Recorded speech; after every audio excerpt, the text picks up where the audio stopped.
Atlanta is known for being a hip-hop hotspot, but its sports venues are pretty fly as well, you feel me? So we out here in the ATL about to see what it is. Here are the stadiums and arenas of Atlanta, Georgia. Bobby Dodd Stadium. Unlike most NFL cities, Atlanta actually has not one but two big college football teams. This stadium is home to the Yellow Jackets, who I presume are the most fashion-forward football team. Wait, they don't wear yellow jackets out onto the field? What a letdown. What certainly isn't a letdown is their stadium, which might not be the most impressive stadium in the city. It definitely doesn't boast the best amenities, but there is one aspect where it can't be beat, and that is the spectacular backdrop of the city skyline. The stand beyond the southern end zone is very small, so whether by design or not, it helps improve said view. Oh, and I should note that this is the oldest continuously used on-campus field in the FBS. They started playing football here in 1905 before it became an actual stadium. Hank McCamish Pavilion, also known as the Thriller Dome, is of course the home of the Yellow Jackets basketball team. But it was also home to the Atlanta Hawks of the NBA for a couple of brief stints, while their previous arena and then their current arena were being constructed. The opposite occurred when this arena was being renovated a little over 10 years ago, and the Yellow Jackets played at State Farm Arena. Although nowadays the capacity is less than half that of a typical NBA arena, the building itself is still impressively big.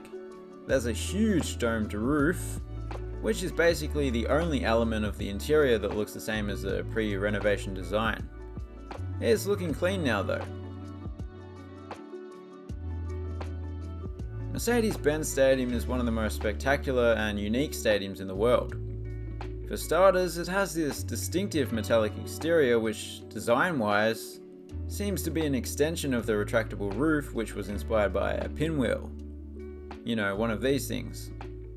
The circular opening itself was inspired by the Pantheon in Rome, except this one is lined by a large video board known as the Halo. People say ancient Rome was an advanced civilization, but they only ever had those fatback TVs. Inside, the seating layout is also quite distinctive. Some sections are reminiscent of a falcon's tail. Another aspect I'm a fan of is all the natural light that's flowing in through the windows, through which some spectators get a downtown view. Not quite on the levels of Bobby Dodd, but beautiful nonetheless. And to think that the Falcons' previous home looked like this.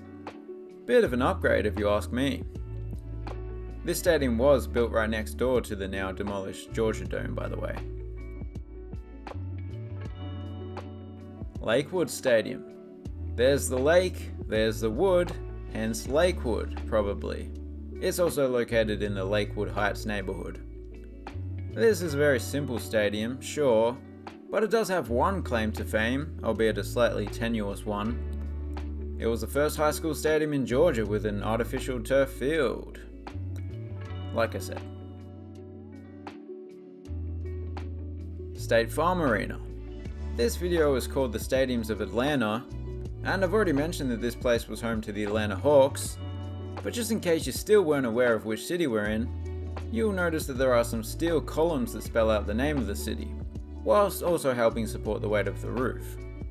As I alluded to earlier, 6 or 7 years ago the arena was extensively renovated, which included rebuilding the entire seating bowl.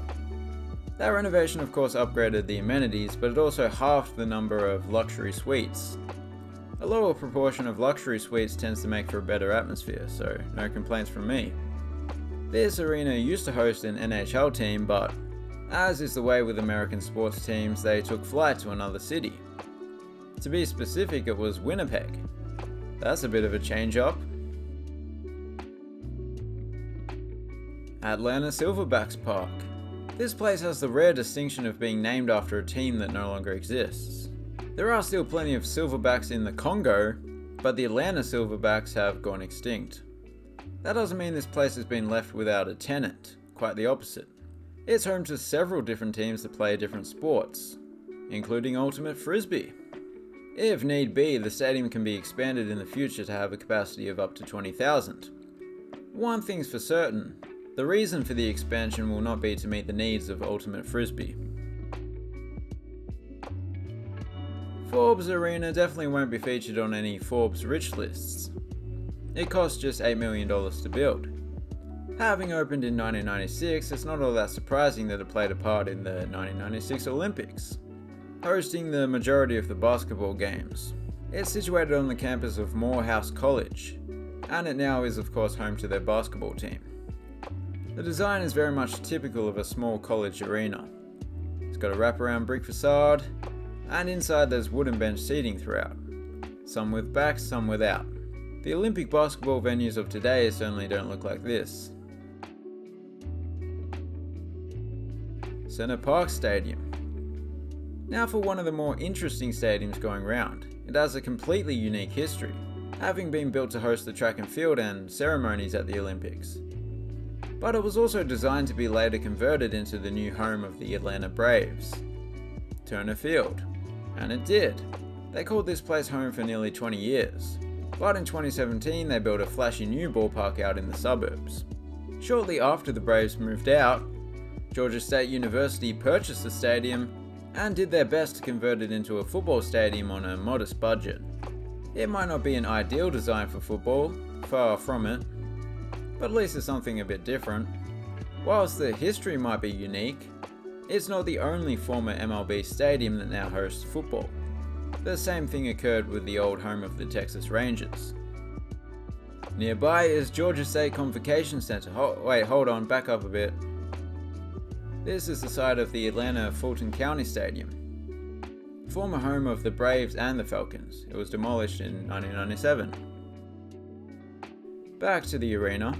In contrast to their football stadium, the school's basketball team has a shiny new purpose-built building to call home. It is one of the newest sports venues in the city, having opened in 2022. It's pretty sleek and modern inside and out, although I do appreciate one somewhat old school feature, that being the parquet court, with the outline of the state of Georgia overlaid by the head of a panther. A pretty good representation of the Georgia State Panthers, I would have thought. It's a compact double-tiered layout for the most part, but rather than an upper tier at this end, there are some big windows. The downtown views are getting more and more obstructed as we go along. The Braves' new home is called Truist Park. It was a bit of a controversial decision for the Braves to move out of the city proper, but I believe it's closer to the epicenter of their fan base, so fair enough. This place has one of, if not the largest roof at a major league ballpark, excluding the fully covered ballparks of course. It's covering some rather steeply stacked multi-tiered seating that puts fans right on top of the diamond. Given that Atlanta is the home of Coca-Cola, there had to be a bit of Coca-Cola signage somewhere in here. There it is. San Francisco has an actual giant Coca-Cola bottle, so I would have expected something more extravagant in Atlanta. Anyway, really not important. Like a few other MLB ballparks, this one has a water feature beyond the outfield wall. It's nothing spectacular, but a nice touch nonetheless. Herndon Stadium hosted the field hockey at the '96 Olympics. In the mid-2000s, it was used as a filming location for the film We Are Marshall.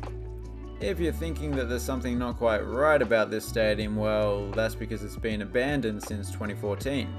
Since then, it's been used as a filming location for a movie called Civil War, which goes to show you how much it's deteriorated. It belongs to Clark Atlanta University, who are planning on restoring the facility back to its former glory.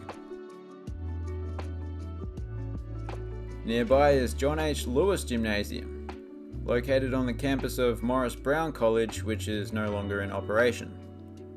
This is another venue that's currently abandoned, boarded up, and covered in graffiti. A little over 20 years ago it was hosting Division I basketball. Now it's nothing more than a concert hall for rats.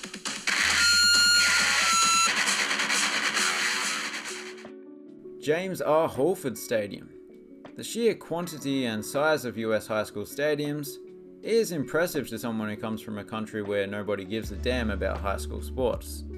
Having said that, they are for the most part lacking in variety, because this looks almost identical to Lakewood Stadium that we saw earlier, minus the lake. It's understandable though, It's not like the school districts could justify a one-of-a-kind $80 million stadium. You see, I don't think you've been to Texas, have you, boy? So we got like dozens of those tens of millions of dollars stadiums, for high school.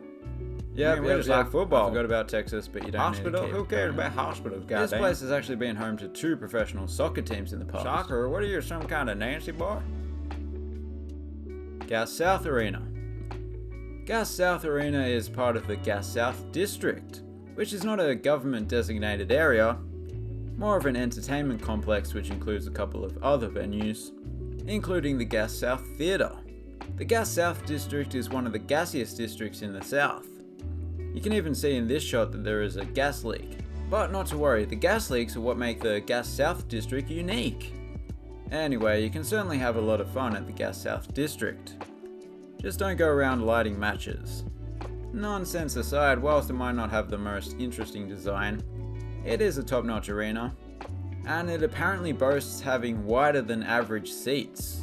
So if you're thick with 2 C's, this place has got you covered. And those were the stadiums of Atlanta. They were certainly an interesting bunch. Thanks for watching, have a good one.